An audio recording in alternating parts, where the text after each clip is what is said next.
आज भी जो सत्ता की कुंजी है वो कहाँ है? आरएसएस के पास है, वो नागपुर में। और मोदी चेक 56 इंच की बताता है, कितनी बताता है। वास्तविकता ये है, मोदी इनकी कठपुतली है। अगर वो वास्तव में ओबीसी के लिए काम करता, अति पिछड़ा का जो डिक्लेरेशन पटना में हुई है, मोदी ने क्यों नहीं की 11 साल से? जातीय जनगणना क्यों नहीं कराई? आरक्षण की जो सीमा है 50% तोड़ करके क्यों नहीं की 90% तक? हमारे लिए हो क्या रहा है? जो मनुवादी व्यवस्था है उसको समाप्त करने के लिए कोशिश शिक्षा में आपको लेके आ रहे हैं। कितने प्रोफेसर बना रहे हैं आप दिल्ली यूनिवर्सिटी में? कितने वाइस चांसलर बना रहे हैं? मोदी जी ने 90 सेक्रेटरी अगर है, क्या उन्होंने 50 सेक्रेटरी ओबीसी के बनाए? क्या उन्होंने 25 सेक्रेटरी एससी एसटी के बनाए जो उनकी आबादी के हिसाब से होने चाहिए थे? नहीं बनाए। काहेगा मोदी? ये अंबानी अदानी जो बड़े बड़े उद्योगपति पूंजीपति हैं, इनमें आपके ओबीसी एससी एसटी है ही नहीं। तो ये तो मनु कॉर्पोरेट वर्ड है। ये कॉर्पोरेट वर्ड शब्द ही गलत है। जैसे मनु मीडिया है, मनु कॉर्पोरेट वर्ड है इस देश में। जो सदियों से 90% लोगों को उनके मानवीय अधिकारों से वंचित रखा, शिक्षा से, मान सम्मान से, व्यवस्था को खत्म करने के लिए बाबा साहब का एक संविधान आया जो सबको बराबर का दर्जा देता है।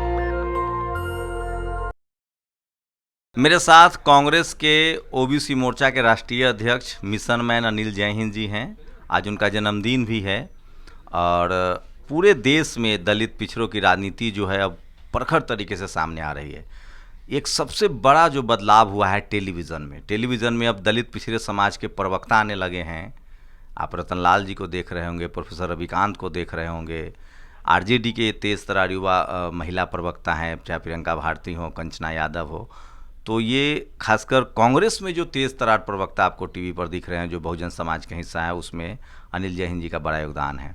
सर, पहले तो जन्मदिन की बधाई नेशनल दस्तक की तरफ से। और आज दिल्ली में पोस्टर पार दिया गया, मिशन मैन अनिल जय हिंद जी का जन्मदिन की बधाई। देखिए, ऐसा है कि मैं तो बहुत ज़्यादा जन्मदिन वगैरह मनाता नहीं हूँ। हमारे घर में, मैं घर से आया हूँ दोपहर बाद 12-1 बजे, तो हमारे घर में तो हमारी पत्नी ने अभी तक बधाई भी नहीं दी है।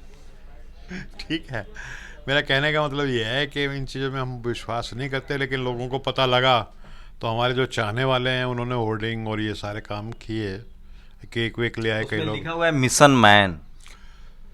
अब ये लोगों का, आप लोगों का दिया हुआ नाम है, तो हम तो अपने आप को मिशन के कार्यकर्ता मानते हैं। अब मैन का क्या मतलब होता है मुझे नहीं पता, क्योंकि एक मिशन जो सामाजिक न्याय का, जो देश को बनाने का है, जो सदियों से 90% लोगों को उनके मानवीय अधिकारों से वंचित रखा, शिक्षा से, मान सम्मान से, कौन सा पेशा, कौन सा व्यवसाय वो कर सकते हैं, वो उनका अधिकार नहीं था।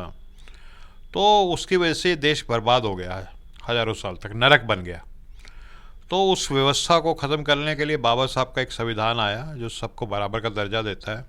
लेकिन आज भी जो मनुवादी व्यवस्था में जो लोग विशेष अधिकार प्राप्त किए थे, जिनके पास पैसा था, धन थी, दौलत थी, संपत्ति थी, शिक्षा थी, आज भी बहुतायत तौर पे ये चीज़ें अभी भी उन्हीं के पास है। और जो मनुवादी व्यवस्था में जो पिछड़े थे, शूद्र थे, अति शूद्र थे, दलित थे, वो आज भी बराबर मुख्य धारा में नहीं आ पाए हैं।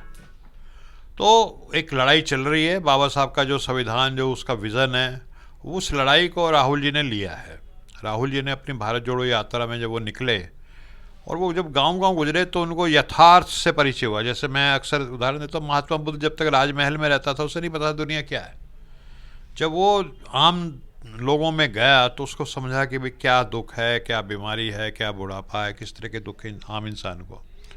तो राहुल जी भी जब गुजरे भारत जोड़ो यात्रा में गाँव-गाँव पैदल, तो हर आदमी से मिले, उस गाँव के दलित से, ओबीसी से। उनको एहसास हुआ कि इस देश में जो दलित है, ओबीसी है, आदिवासी है, वो तो कहीं है ही नहीं पावर स्ट्रक्चर में। मान लीजिए सुप्रीम कोर्ट के जजेज हैं, पावर स्ट्रक्चर का मतलब ये नहीं कि भाई रिक्शा कौन चला रहा है या थानेदार कौन बना हुआ है। असली पावर जो है ऊपर है, जहाँ से निर्णय होते हैं, जो फैसले ले आते हैं। तो जहाँ निर्णय होते हैं, जहाँ पावर है, वहाँ पे है ही नहीं ये लोग। और आबादी 90% है। जैसे ब्यूरोक्रेसी में जो सेक्रेटरी का वो जिक्र करते हैं, 90 में से 3 सेक्रेटरी हैं ओबीसी के, और वो भी मरे हुए डिपार्टमेंट के, फाइनेंस के नहीं हैं, होम के नहीं हैं। तो उन्होंने बड़ी शिद्दत से महसूस किया, अगर किसी देश का 90% आबादी वंचित रहेगी, मुख्य धारा में नहीं आएगी, तो देश बनेगा कैसे। हमारे इलाहाबाद के कार्यक्रम में उन्होंने एक उदाहरण दिया कि देश समझ लीजिए एक हवाई जहाज है, कल्पना कीजिए, और उसमें 10 इंजन लगे हुए हैं और 9 इंजन में पेट्रोल ही नहीं जा रहा, तो वो हवाई जहाज उड़ेगा क्या। ऐसे ही हमारे देश के जब तक 90% लोगों को फलने फूलने का, आगे बढ़ने का, मुख्य धारा में आने का पूरा मौका नहीं मिलेगा, तब तक ये देश नहीं बनेगा। तो उन्होंने वहाँ भी ये कहा इलाहाबाद में, चाहे मेरे को इसके लिए राजनीतिक हानि क्यों ना उठानी पड़े, मैं इस काम को अब करके रहूँगा। अब वो जिद्दी स्वभाव के हैं, सब जानते हैं, वो जिद पकड़ लेते हैं, पकड़ लेते हैं। अभी हमारे तालकटोरा स्टेडियम में भी उन्होंने कहा कि कांग्रेस ने पिछले 40-50 साल में जितना ध्यान ओबीसी वर्ग की तरफ देना चाहिए था, नहीं दिया। अब ये कोई राजनेता ये इस तरह के शब्द नहीं बोलता, ये तो कोई फरिश्ता होता है या जो कोई सच्चाई का प्रतीक होता है वो ही बोलता है, न्याय योद्धा इसीलिए कहते हैं उनको। उन्होंने स्वीकार किया कि भी हमसे गलती हुई है कांग्रेस से, लेकिन वो कहते हैं अब हम उस गलती को दोगुनी स्पीड से ठीक करने की कोशिश करेंगे। तो एक मैं समझता हूँ कि जो बाबा साहब ने और महात्मा फूले ने और तमाम हमारे जो महापुरुष हुए हैं, उन्होंने जो सपना देखा था, उस सपने को, क्योंकि देश में दो मुख्य पार्टी थी, बीजेपी कांग्रेस, कांग्रेस बीजेपी, अब कम से कम एक पार्टी जो है पूरी तरह से उस सपना पूरा करने में राहुल जी की क़यादत और उनकी रहनुमाई में वो लग गई है।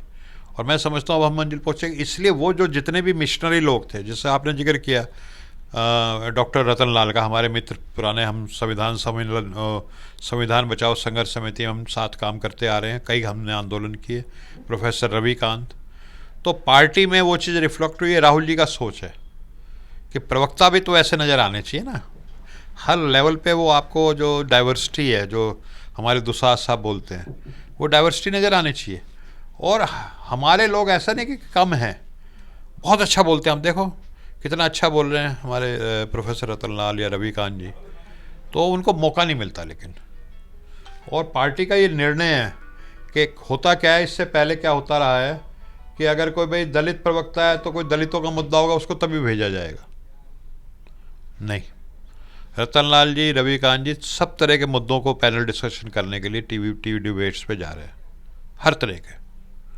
तो ये एक नई कांग्रेस है राहुल जी के नेतृत्व में, जिसमें विशेष तौर पे दलितों को, पिछड़ों को, अति पिछड़ों को, अब अति पिछड़ों का वो जो 10 पॉइंट चार्टर बना है, जो हमने डिक्लेरेशन पटना में और महागठबंधन के थ्रू की है, रातों रात नहीं बना है।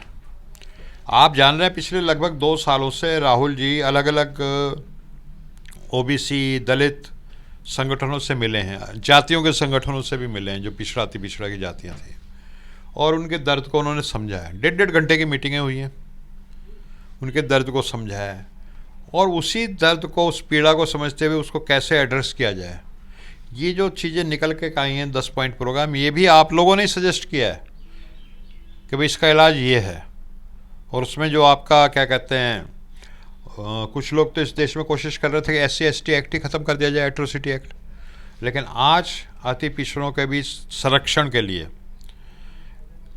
अति पिछड़ा अत्याचार निवारण एक्ट बनाने की बात कर रहे हैं, और वो बनेगा जैसे ही सत्ता आएगी।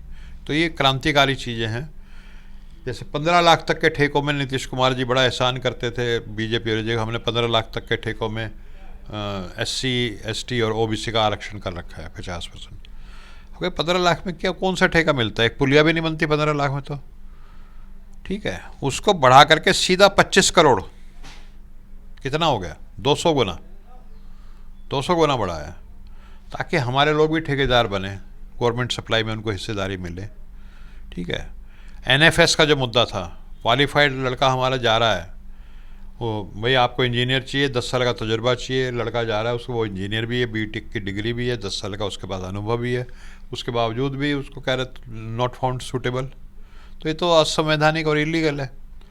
और आरक्षण में इतनी गड़बड़ियाँ हम रोज़ाना, मतलब आप देखो साल में 100 तो मेरे पास कंप्लेंट्स आ जाती हैं कि यहाँ गड़बड़ कर दी, वहाँ कर, उनको कोई सज़ा नहीं है जो संविधान का उल्लंघन कर रहे हैं। तो एक नियामक रेगुलेटरी बॉडी बने, अथॉरिटी बने, जो सज़ा दे ऐसे लोगों को।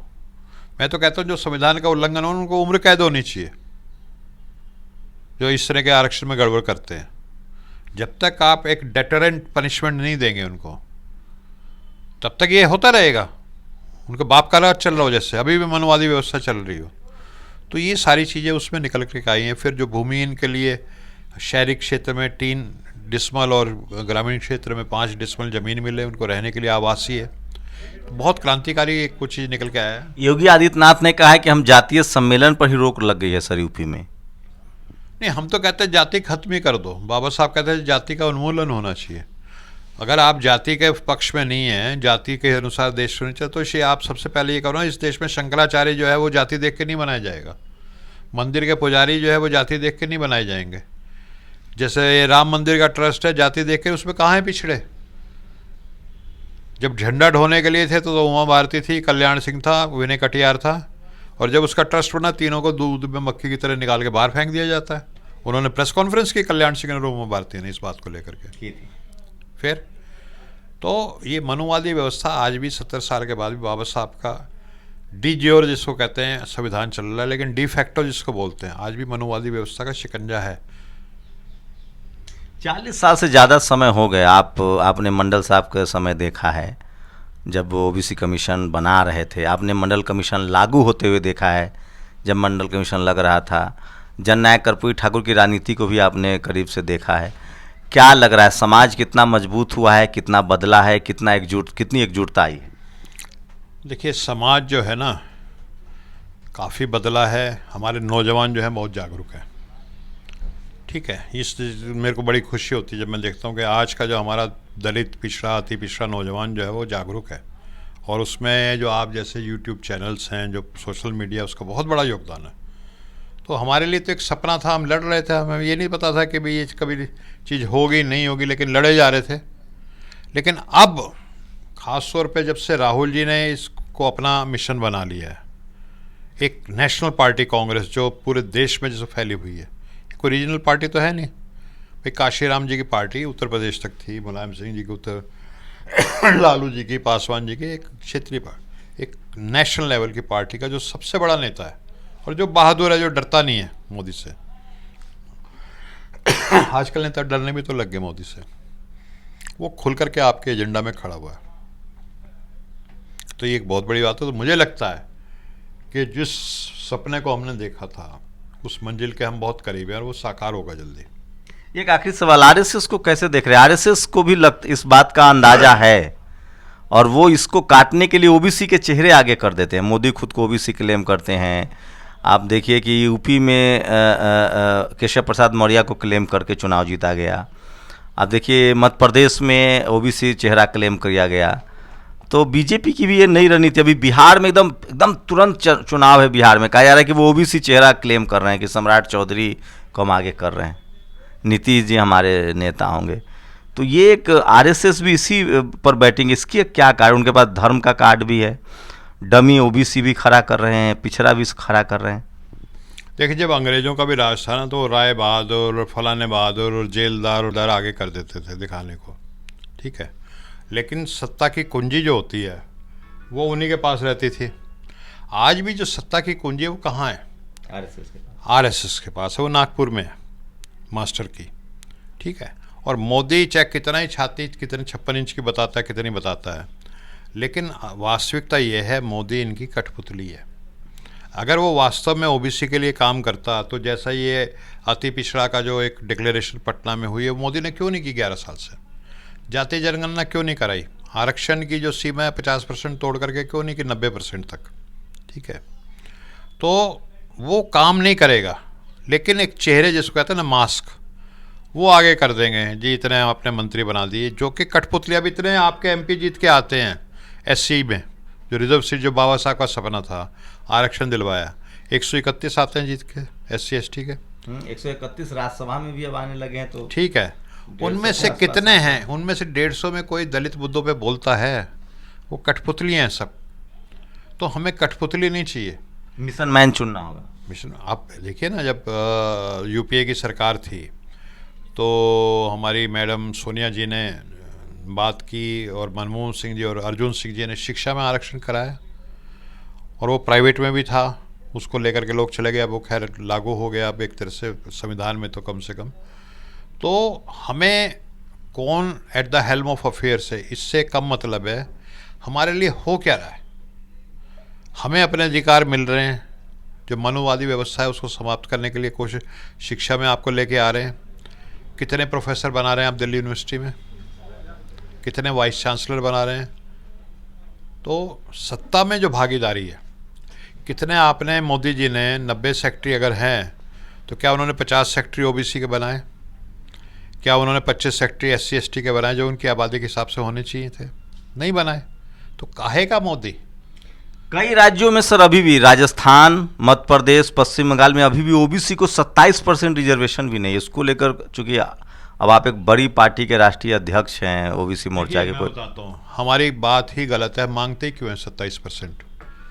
जो मनुवादी लोग हैं उनके लिए 50% है। वो कभी कहते हैं कि भाई हमारी आबादी 10%, हमें 5% दो। वो 10% अगर होकर के जो मनुवादी 50% पे भी खुश नहीं, उसमें भी नाराज है, बल्कि 5 गुना पे भी। और आप 60% होकर के 27% की डिमांड कर रहे हो। आप 60% की आबादी है तो 90% मांगो।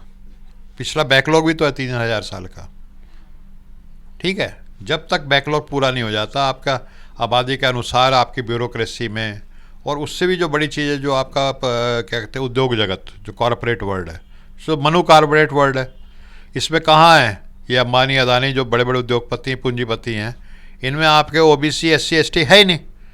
तो ये तो मनु कॉरपोरेट वर्ल्ड है। ये कॉरपोरेट वर्ल्ड शब्द ही गलत है। जैसे मनु मीडिया है, मनु कॉरपोरेट वर्ल्ड है इस देश में, उसमें भी भागीदारी चाहिए सबको। तो सिर्फ MLA MP या तो इसमें बात नहीं। आपको वो कहते हैं ना, जब इस दुनिया में हम मांगेंगे तो एक खेत नहीं, एक वो नहीं, हम पूरी दुनिया मांगे। तो पूरा जो हमारे जैसे तुषार साहब को मैं जिक्र करूँगा, वो सत्ता के सभी संस्थानों में डाइवर्सिटी चाहते हैं, भागीदारी चाहते हैं।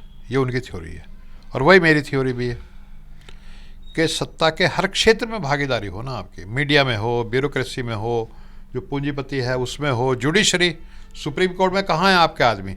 तमाम डिसीजन जो होते हैं सुप्रीम कोर्ट के अंटशंट होते हैं। मैं कह रहा हूँ इस चीज़ को ऑन रिकॉर्ड। हाँ, दलित पिछड़ों के खिलाफ तो हाँ फैसला आते ही नहीं भाई। मंडल कमीशन की रिपोर्ट आती है तो सुप्रीम कोर्ट डिसीजन आता है भाई इसका जब तक फैसला नहीं होगा इसको सस्पेंड करते हैं, रोक लगा देते हैं। में जाते EWS का आता है तो कहते हैं नहीं ये लागू हो जाएगा तो आपकी सुनवाई होती रहेगी। दोहरे मापदंड है, क्योंकि वहाँ पे दलित पिछड़े हैं ही नहीं। सुप्रीम कोर्ट आप कैसे मानोगे जब तक वो देश की डेमोग्राफी को रिफ्लेक्ट नहीं कर रहा? बिल्कुल। तो ये थे डॉक्टर अनिल जय हिंद जो ओबीसी के राष्ट्रीय अध्यक्ष हैं। और सोचिए दलित पिछड़ों की आवाज़ अब पॉलिटिकल पार्टी का हिस्सा बनने लगी है, और कांग्रेस में रहते हुए लगातार एक पॉलिटिकल पार्टी के कार्यकर्ता होने के बावजूद लगातार खुलकर सामाजिक न्याय की बात कर रहे हैं, रिप्रेजेंटेशन की बात कर रहे हैं। और मैं बार बार इसलिए कहता हूं कि 21वीं सदी संविधान की सदी होगी, बाबा साहब की सदी होगी, क्योंकि धीरे धीरे बहुजन समाज जग रहा है। अनिल जैन जैसे लोगों की भूमिका बहुत बड़ी है, क्योंकि वो पार्टी में रहते हुए अपने स्वार्थों से ऊपर समाज का हित रख रहे हैं, और शायद यही वजह है कि वो सोशल जस्टिस की बात कर रहे हैं। और कांग्रेस ने 90 डिग्री का यू टर्न लिया है। 100% तो नहीं कहूँगा क्योंकि समय बताएगा, लेकिन 90 डिग्री का यू टर्न जरूर है राहुल गांधी का, और वो हर मंच पर अब सामाजिक न्याय, सोशल जस्टिस की भागीदारी का सवाल उठा रहे हैं। पूरी बातचीत पर आप अपनी राय जरूर दीजिए। शंभू कुमार सिंह, नेशनल दस्तक, दिल्ली। नेशनल दस्तक की आपसे गुजारिश है कि अगर इसको बचाना चाहते हैं तो नेशनल दस्तक को सब्सक्राइब करने के लिए रेड कलर के सब्सक्राइब बटन को दबाएं, फिर बेल आइकन की घंटी दबाएं। नेशनल दस्तक को बचाने के लिए बहुत जरूरी है कि हर खबर को शेयर करें, लाइक करें, कमेंट जरूर करें।